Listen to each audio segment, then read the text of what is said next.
Hi, ma'am, sir. Good day. Thank you for giving me a chance to introduce myself in your family. I'm hoping that you're in good condition while watching my video. Um, I'm Shalamay Kamatagana, 42 years old, high school graduate at Harrow National High School. I'm married. I have two children ages 20 and 19 years old. I have work experience as a domestic helper in Singapore.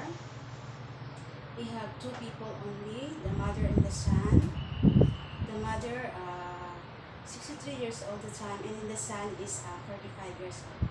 They are Chinese. My main responsibility is cooking, washing the clothes, ironing, cleaning the house, and taking care of them. And then, and then the second is in Hong Kong. They are four person only. Two adults and two elderly. The adults is the age that time is 41 years old and 36 years old.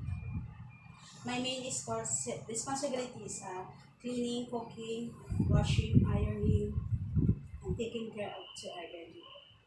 How many helpers in your employer's house? I'm the one helper. Do you have experience taking care of the newborn baby? Yes, I'm my own baby. How about children? Do you have any experience? Yes, What if the child is naughty? What are you going to do? I will be patient and treat him like my own. Are you capable enough in tutoring children? Yes. Can you give me a sample of nursery song? Twinkle, twinkle, little star, how I wonder what you are. Up above the world so high, like a diamond in the sky. Twinkle, twinkle, little star, how I wonder what you are.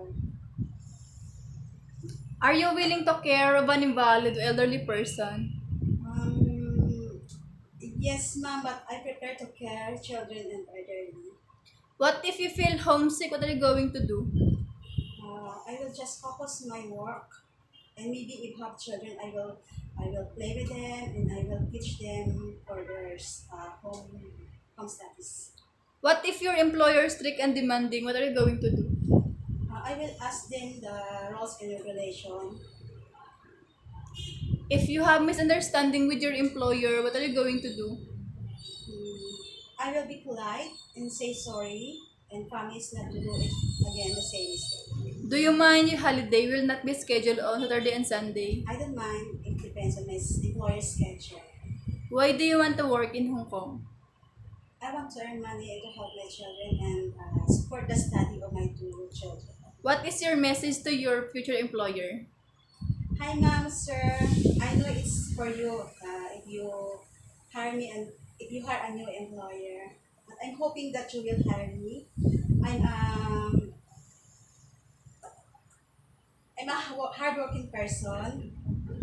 If you hire me, I will treat your children like my own. I will treat your family like my own. I will respect you. I will finish my contract. I will obey the rules and regulation. I'm hoping that you will hire me and give me a chance to work in your family, ma'am, sir. Thank you and God bless.